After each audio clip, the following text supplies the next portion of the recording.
Je m'appelle Vincent Lenné, je suis maître de conférence HDR, cette petite mention à son importance, à l'Université de Paris-Nanterre. J'ai écrit un livre un petit peu curieux, au sens où ce que je propose dans ce livre-là, ce n'est pas l'essai habituel, c'est un genre que je détourne, que je pourrais qualifier de essai à clé. Pourquoi essai à clé? Parce que, en même temps que je déploie ma recherche dans ce livre-là, je raconte aussi la vie universitaire, dans les coulisses donc.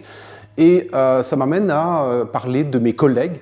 Je déguise un peu le nom parce que sinon j'aurais des ennuis, mais encore que je ne dise pas des choses très méchantes, mais quand même, je dévoile un peu les coulisses de l'université, mais surtout, en même temps que je dévoile ces coulisses de l'université, je développe mon sujet. Donc c'est la dimension sérieuse de mon travail, un sujet qui porte sur un type d'ouvrage qu'on appelle les souvenirs littéraires.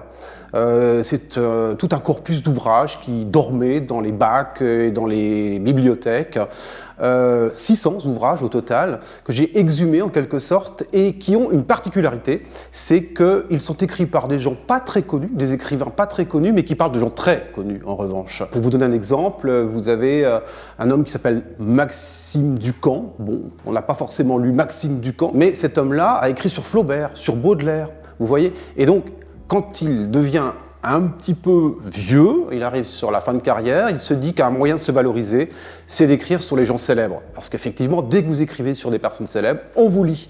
Vous ne l'êtes pas, mais en parlant de gens célèbres, forcément, on a tendance à vouloir vous lire. Eh bien, c'est ces livres-là que j'ai essayé de faire remonter à la surface pour comprendre comment ils fonctionnaient, pourquoi les auteurs les écrivaient, qu'est-ce qu'ils avaient à y gagner. Je peux tout de suite vous le dire, ce qu'ils avaient à y gagner, c'est que n'étant pas connus et ayant un peu raté leur carrière, eh bien ils se rattrapent in extremis en écrivant des sortes de mémoires sur leur vie littéraire de leur jeunesse avec les fréquentations incroyables qu'ils ont eues. Je n'ai pas parlé du titre, j'aurais dû commencer par là. Les tribulations d'un chercheur en littérature. Vous aurez compris que ce sont mes aventures, mes tribulations, parce qu'une recherche comme celle-là, quand elle s'étale sur 10 ans pour décrocher l'HDR, l'habilitation à diriger des recherches, ce n'est pas rien. Mais en fait, ces tribulations sont aussi celles de ces auteurs de second plan qui ont cherché à tout prix à se faire valoir en écrivant sur les gens célèbres. Donc leurs tribulations sont aussi les miennes.